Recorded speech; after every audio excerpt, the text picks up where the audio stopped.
So our next question is, Sher Shah proved himself as an excellent administrator by introducing remarkable reforms. Comment. Yes, తెలుగులో రాసుకుందామా. అతని సంస్కరణల ద్వారా, అతని విప్లవాత్మక సంస్కరణల ద్వారా, రిమార్కబుల్ రిఫార్మ్స్, గొప్ప పరిపాలనా అధ్యక్షుడిగా చెప్పబడ్డాడు. వ్యాఖ్యానింపుము. షేర్ షా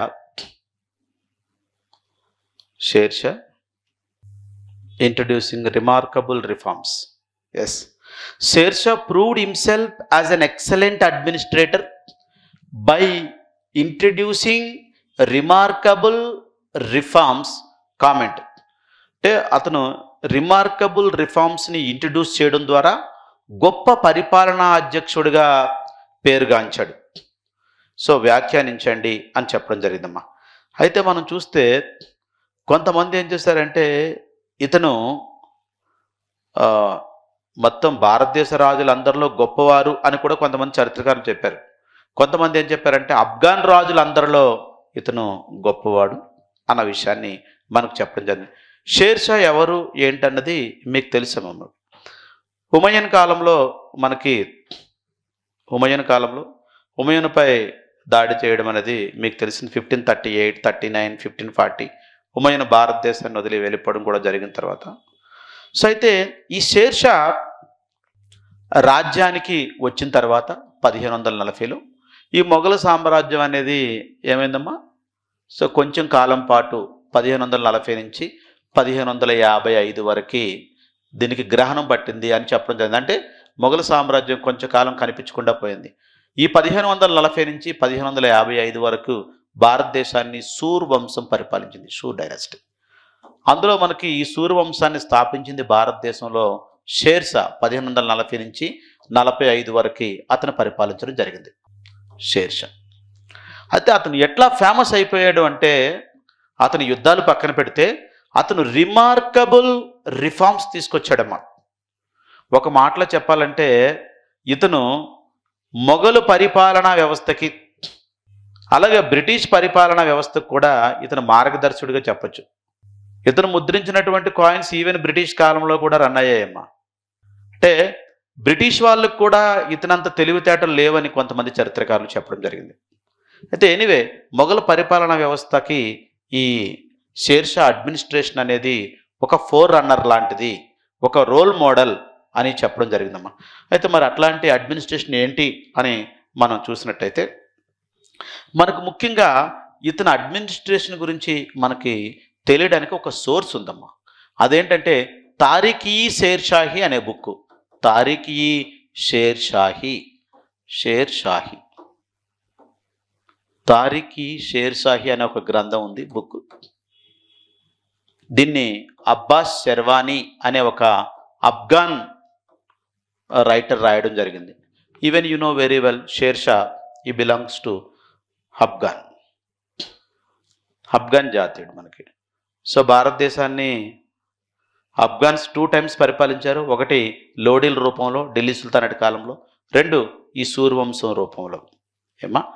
అయితే ఈ బుక్ ద్వారా మనకు తెలుస్తుంది ఏంటంటే, అంతకుముందు ఉన్నటువంటి అడ్మినిస్ట్రేషన్ ఏంటమ్మా, షేర్ షా రాకముందు ఢిల్లీ సుల్తానేట్ అడ్మినిస్ట్రేషన్. అది షేర్ షా రాకముందు ఉండేదంతా మన ఢిల్లీ సుల్తానేట్ అడ్మినిస్ట్రేషన్. ఎందుకంటే ఈ బాబరు, హుమయూన్ ఏం చేయలేదు, ఎందుకంటే వాళ్ళకి అడ్మినిస్ట్రేషన్లో చేసినంత టైం దొరకలేదు.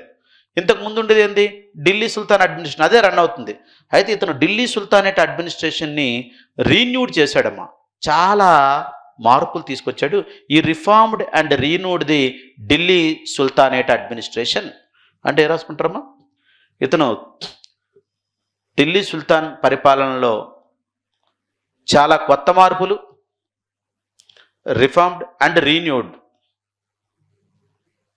తీసుకొచ్చాడు. ఈ divided whole empire into 47 sarkars అమ్మా. ఇతను మొత్తం రాజ్యాన్ని 47 జిల్లాలుగా మార్చాడమ్మా. 47 జిల్లాలు, డిస్ట్రిక్ట్స్గా. ఎంటైర్ ఎంపైర్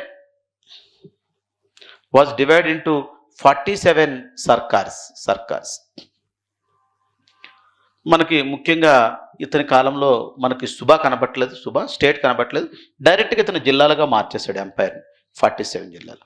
అయితే మనకి ముఖ్యంగా షేర్ షాకి తోడ్పడడానికి పరిపాలనలో కొంతమంది ఆఫీసర్స్ ఉండేవారమ్మా. అతను నియమించిన ఆఫీసర్స్ వజీర్, ఇతను ఫినాన్స్ మినిస్టర్ అమ్మా, వజీర్ ఫినాన్స్ మినిస్టర్. అరీజ్ ఈ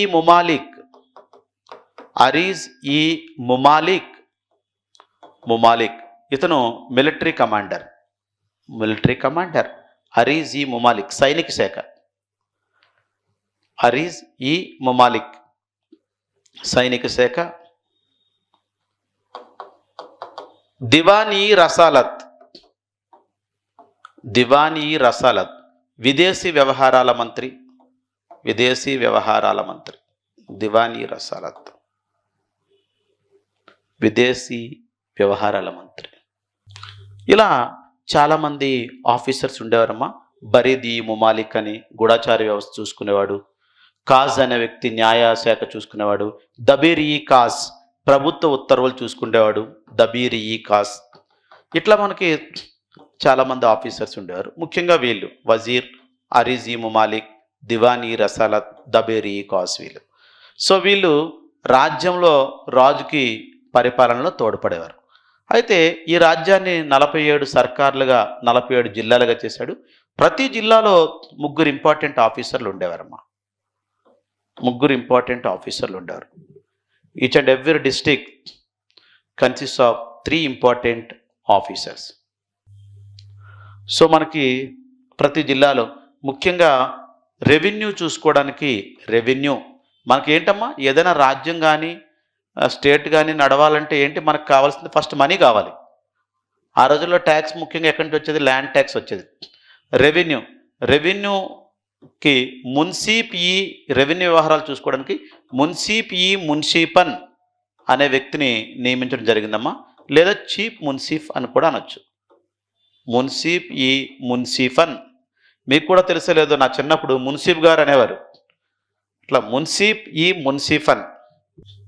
ఇతనేంటి, జ్యుడిషియల్ చూసుకుంటాడు, రెవెన్యూ చూసుకుంటాడు. 2 జ్యుడిషియల్ రెవెన్యూ కలిపే ఉండేవి అప్పుడు. Judicial and revenue. అందుకే ఇప్పుడు కూడా చూసారా మీరు, ఐఏఎస్ ఆఫీసర్ కారు మీద మెజిస్ట్రేట్ అని ఉంటుంది. ఎస్, అక్కడ కలిసి ఉండేవి. తర్వాత అట్లా మున్సిఫన్, చీఫ్ మున్సిఫర్. తర్వాత ఇవి మనకి బ్రిటిష్ వాళ్ళ కాలంలో దాన్ని డివైడ్ చేయడం జరిగింది. Next one is police officer, శాంతి భద్రతలు చూసుకునేవాడు. సిక్దార్ ఈ సిక్దారన్,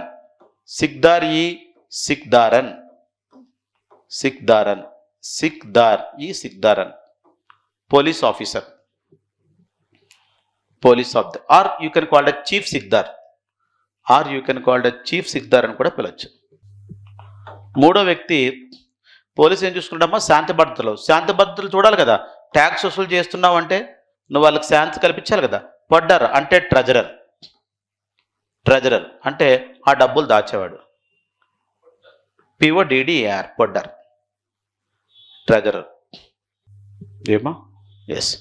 సో మళ్ళీ ఈ సర్కార్లు పరగనగా, మళ్ళీ పరగన అంటే తాలూకా. ఇప్పుడు మండలాన్ని పిలుస్తున్నాం. పరగన, PRAGN, పరగన తాలూకా. ఇక్కడ కూడా 3 ఆఫీసర్లు ఉండేవారమ్మా, ఇంపార్టెంట్ ఆఫీసర్లు. రెవెన్యూ చూసుకోవడానికి మున్సిప్ ఉండేవాడు, సేమ్. అక్కడ చీఫ్ మున్సిప్, ఇక్కడ మున్సిప్. పోలీస్ వ్యవహారాలు చూసుకోవడానికి సిక్దార్ ఉండేవాడు, అక్కడ చీఫ్ సిక్దార్, ఇక్కడ సిక్దార్. ఖజానాదార్ ఉండేవాడు, డబ్బులు దాచిపెట్టే వ్యక్తి. ఖజానాదార్, రెవెన్యూ, ట్రెజరర్. ఇక్కడ ట్రెజరర్ని మనం పొడ్డారు అన్నాం కదా డిస్టిక్లో, అదే మనకి పరగనాలో ఖజానాదార్. 6 గట్టమే పాయింట్. నెక్స్ట్ చూడండి, ఇప్పుడు దీన్ని బట్టి చూస్తే మనం ఇందాక అక్బర్ అడ్మినిస్ట్రేషన్ చెప్పుకున్నాం. అన్నీ సేమ్, ఒక సుబా తప్పించి రిమైనింగ్ ఆల్ అన్నీ షేర్షా అడ్మినిస్ట్రేషనే. అందుకే Sher Shah administration is 4 runner to Mughal administration అంటే మీరు ఆన్సర్ కూడా ఇట్లా సమాధానం చెప్పాలి మీరు. ఎందుకంటే ఇక్కడ ఏముంది అది. తర్వాత పరగన విలేజ్, గ్రామం. పట్వారి ఉండేవాడు. పట్వారి. ఇట్లా మనకి ఇట్లా ఉండేదమ్మా. షేర్షా కాలంలో ఇలా ఎంపైర్ ఇట్లా డివైడ్ చేసి ఇట్లా అడ్మినిస్ట్రేషన్ పర్పస్కి ఇట్లా పెట్టాడు. షేర్షా ఎక్కడా కూడా అతను ఈ దొంగతనాలు కానీ లేకపోతే ఈ లంచగండుతనం కానీ అంటే కరప్షన్ కానీ అతను సహించలేదమ్మా. తీవ్రంగా ఖండించేవాడు. శిక్షలు కఠినంగా ఉండేవి. ఈవెన్ ఇప్పుడు మనకు ఎక్కువగా ఏముంటే గ్రామాలు ఉండేవి ఆ రోజుల్లో. సో ఏమైనా దొంగతనాలు జరిగాయి అనుకోండి, దొంగతనం జరిగితే ఆ దొంగతనం జరిగిన డబ్బును తీసుకురావడం అనేది గ్రామ పెద్దకు ఉండేటువంటి రెస్పాన్సిబిలిటీ. తీసుకురాకపోతే గ్రామ పెద్దగా వసూలు చేశారు. అంటే దొంగతనం చేసిన వాడు ఎవడు వాడిని తీసుకొని రావాలనేది గ్రామ పెద్దలకి అది పెట్టేవాడు. శిక్షలు కూడా కఠినంగా ఉండేవి కాబట్టి నేరాలు తక్కువగా ఉండేవి. అయితే మనకి ఈ షేర్షాకి అన్బయాస్డ్ జస్టిస్ అంటే నిష్పక్షపాతమైన న్యాయం అందించడంలో షేర్షాది అందవేసిని చేయమ్మా. అందవేసిని చేయి. అతన్ని న్యాయసింహ అని పిలిచేవారమ్మా. అంటే అతను అటువైపు కొడుకున్నాడా, తండ్రి ఉన్నాడా, ఫ్రెండ్ ఉన్నాడా అని చూడకుండా తీర్పిచ్చేవాడు. ఇతను అన్బయాస్డ్ జస్టిస్, నిష్పక్షపాతమైన తీర్పు ఇవ్వడంలో ఇతను అందవేసిన చేయుతుంది. ఇతనికి న్యాయసింహ అనే ఒక టైటిల్ కూడా ఉంది. అయితే మీకు తెలుసు most important source to the country లేదా కింగ్డమ్ ఏంటమ్మా? మనకి అప్పుడు ల్యాండ్ రెవెన్యూ, భూమి శిస్తు. Most important source to the Kingdom మనం భూమి శిస్తు, ల్యాండ్ రెవెన్యూ. అప్పుడంతా ఇదే కదా ల్యాండ్ రెవెన్యూ. అయితే ఇతను ల్యాండ్ రెవెన్యూ సిస్టమ్ 2 అంశాలపై ఆధారపడి ఉండేదమ్మా. ఒకటి రైతుల సంక్షేమం.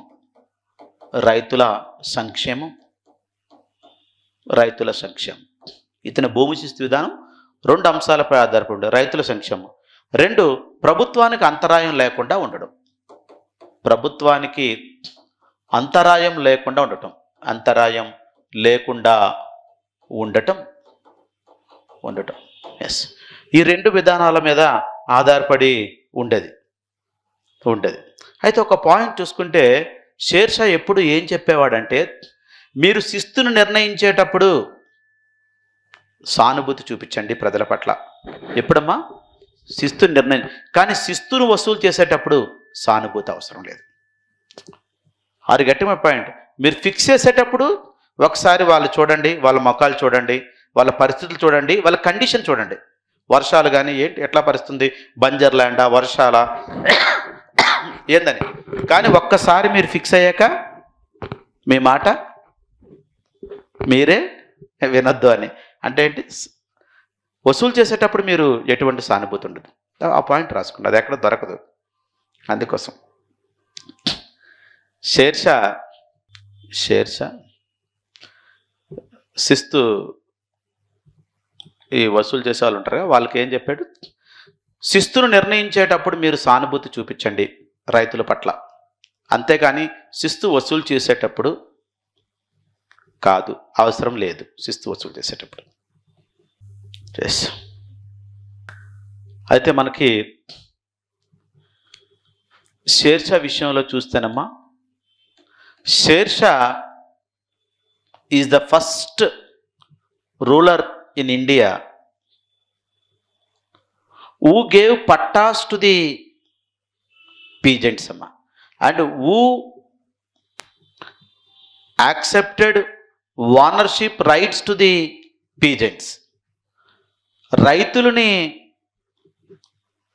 ఓనర్లుగా భావించిన మొట్టమొదటి భారతీయ రూలర్ అమ్మ ఇతను. షేర్షా రైతులకి ఓనర్షిప్ రైట్స్ ఇచ్చాడమ్మా, యాజమాన్య హక్కులు కల్పించాడు. దాన్ని మనం పట్టా అంటాం. పట్టా అంటే టైటిల్ డీడ్. సో ఈ పట్టా ఉంటే ఏంటి, ఇంకా ఆ ల్యాండ్ పైన ఆ ప్రత్యేకమైన వ్యక్తికి కంప్లీట్ హక్కులు ఉంటాయి. ఓనర్షిప్ రైట్స్, యాజమాన్య హక్కులు. సో ఈ was the first ruler in India who gave ownership rights to the peasants or you can call it as farmers, రైతులకి. అంతేకాకుండా రైతుల నుంచి ఒక ఒప్పందాన్ని కూడా అతను తీసుకున్నాడమ్మా.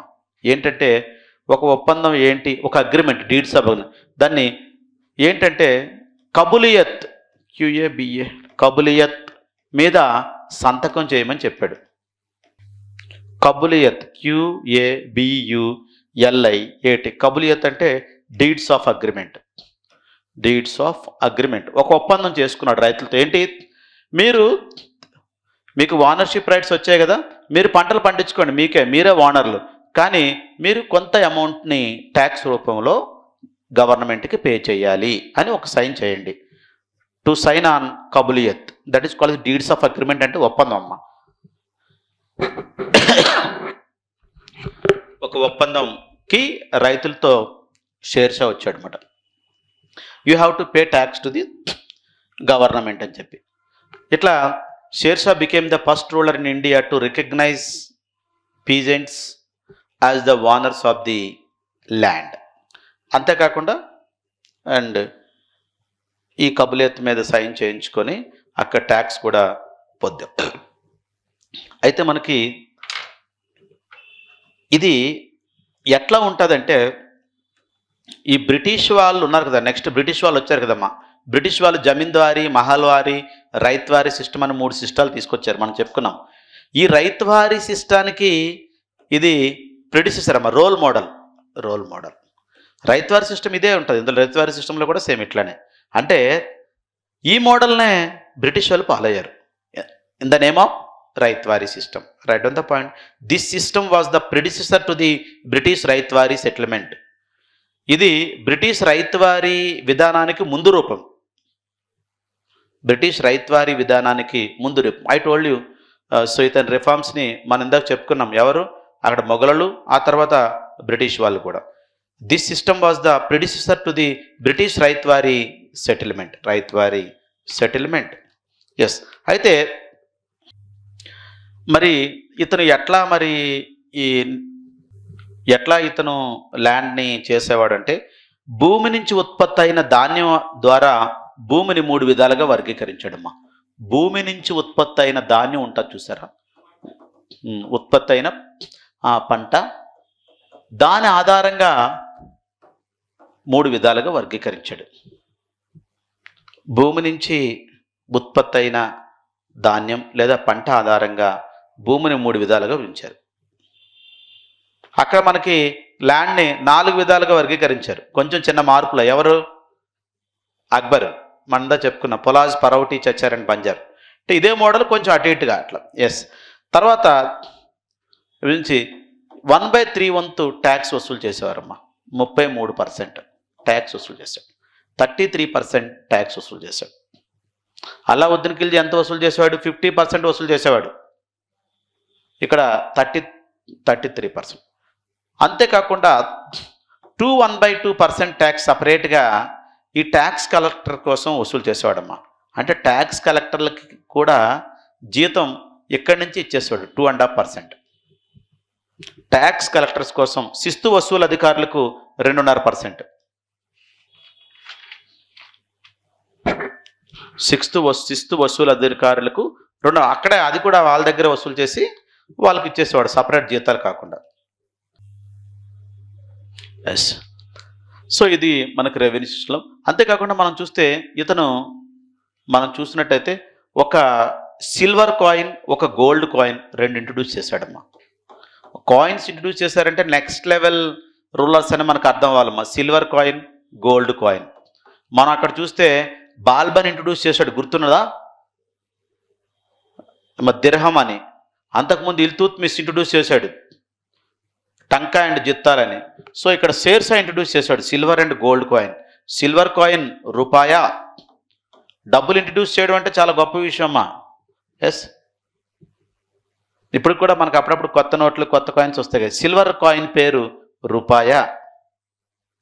ఇది భారతదేశపు ఆధునిక రూపాయికి ఆదర్శం అమ్మ. ఇది ఇప్పుడు మీరు ఏదైతే చూస్తున్నారో దానికి ఇది ఆదర్శం. భారతదేశపు ఆధునిక రూపాయికి ఆదర్శం.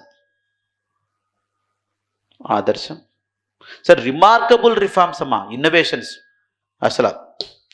సో ఇది 180 గ్రామ్స్ ఉండేది ఈ రూపాయ.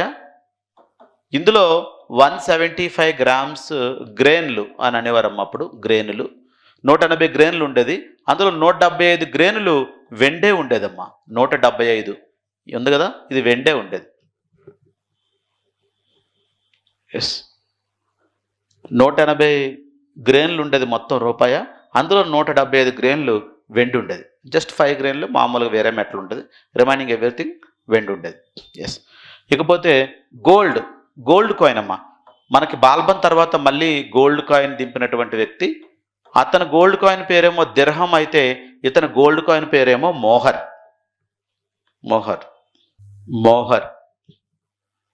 ఎస్. అపార్ట్ ఫ్రమ్ దిస్ ఈ కన్స్ట్రక్టెడ్ మెనీ రోడ్వేస్ అమ్మా. ఇతన్ని గొప్పతనం ఏంటంటే రోడ్వేస్. మనకి రోడ్ల మీద వెళ్తున్నప్పుడు తెలుస్తాం, మన కారు వెళ్తున్నప్పుడు అబ్బా మన పూర్వీకులు మనకి ఎంత మంచి పని చేశారు. ఇప్పుడు మనం విజయవాడ వెళ్తున్నాం అనుకోండి, ఇక్కడి నుంచి ఆ రోడ్ చూసి పక్కన మొక్కలు చూసి అబ్బా మన పూర్వీకులు అంటే మన ముందు వాళ్ళు, అంటే మన ముందు అంటే ఇంతకుముందు సీఎంలు అవనవండి, లేకపోతే ఇంతకుముందు గవర్నమెంట్స్ అవనవండి, బా ఎంత బాగా చేశాయని. అదే గతుకుల రోడ్డు ఉంటే మనం తిట్టుకొని పోతాం. అంటే వాళ్ళంతా మనకు ముందు వాళ్ళు చాలా మంచి ఇది చేశారు. సో అట్లానే ఇతను నెట్వర్క్ ఆఫ్ హైవేస్ని నియమించాడమ్మా. ఇతని కాలంలో మనం చూసుకుంటే ముఖ్యంగా 4 వీటి గురించి చెప్పుకోవాలి. సో ఈ built many highways, but at least we need to know 4 highways. Dhaka to Lahore, Dhaka to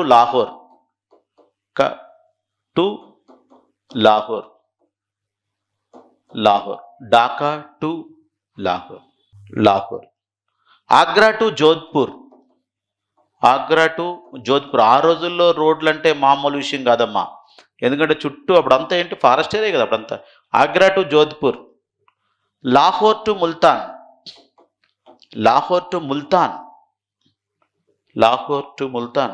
Agra to Burhanpur.